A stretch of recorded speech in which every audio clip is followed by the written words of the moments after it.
ಬೀದರ್ನಲ್ಲಿ ದರೋಡೆ ಜೊತೆಗೆ ಕೊಲೆಯಾಗಿ ನಾಳೆಗೆ 1 ತಿಂಗಳಾಗ್ತಾ ಬರ್ತಾ ಇದೆ. ಇಲ್ಲಿ ತನಕ ದರೋಡೆಕೋರರನ್ನ ಸುಲಿಗೆಕೋರರನ್ನ ಹಿಡಿಯೋದಕ್ಕೆ ಆಗಿಲ್ಲ.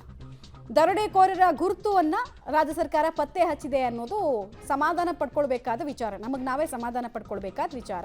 ಆರೋಪಿಗಳ ಬಂಧನಕ್ಕೆ ಸರ್ಕಾರ ಒಂದ್ ಕಡೆ ಬಹುಮಾನ ಘೋಷಿಸಿದೆ. ಆರೋಪಿಗಳ ಸುಳಿವು ಯಾರಾದರೂ ಕೊಟ್ರೆ ಅಂತವರಿಗೆ 5 ಲಕ್ಷ ರೂಪಾಯಿ ಬಹುಮಾನವನ್ನು ಕೊಡ್ತೀವಿ ಅಂತ ಬೌಂಟಿಯನ್ನು ಬೇರೆ ಹೇಳಿದ್ದಾರೆ.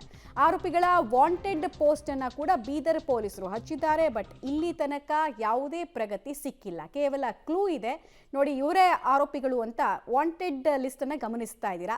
ಅವ್ರದ್ದು ಡೀಟೇಲ್ಸ್ ಅನ್ನ ಕೂಡ ಹಾಕಿದ್ದಾರೆ.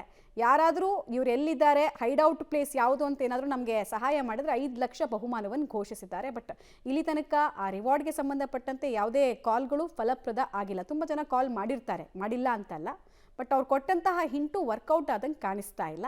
ಏನೇ ಆಗಲಿ, ಒಬ್ಬನ ಹೆಣ ಬಿತ್ತು, ಮತ್ತೊಬ್ಬ ಕ್ರಿಟಿಕಲ್ ಆದರೂ ICUನಲ್ಲಿ ಅನೇಕ ದಿನಗಳ ಕಾಲ ಚಿಕಿತ್ಸೆಯನ್ನು ಪಡಿಬೇಕಾಯಿತು. ಮತ್ತು ನೋಡ್ತಾ ಇದ್ದ ಹಾಗೆ 83 ಲಕ್ಷವನ್ನು ರಾಜಾರೋಷವಾಗಿ ಎತ್ಕೊಂಡು ಹೋದ ಪ್ರಕರಣ ಬಿಹಾರದ ಗ್ಯಾಂಗ್ ಇದು ಅನ್ನೋದು ಗೊತ್ತಾಗಿದೆ. ಅಮಿತ್ ಕುಮಾರ್ ಗ್ಯಾಂಗ್ ಅಂತ ಏನಿತ್ತು, ಆ ಗ್ಯಾಂಗ್ನ ಸದಸ್ಯರು ಇವರೆಲ್ಲ ಅಂತ. ಬಟ್ ಒಮ್ಮೆ ಇವರು ದರೋಡೆ ಮಾಡಿ ಹೋದ್ಮೇಲೆ ಸಿಕ್ಕಾಕೊಂಡಂತಹ ಹಿಸ್ಟ್ರಿ ಕರ್ನಾಟಕಕ್ಕೆ ಸಂಬಂಧಪಟ್ಟಂತೆ ಸಿಕ್ಕಿಲ್ಲ.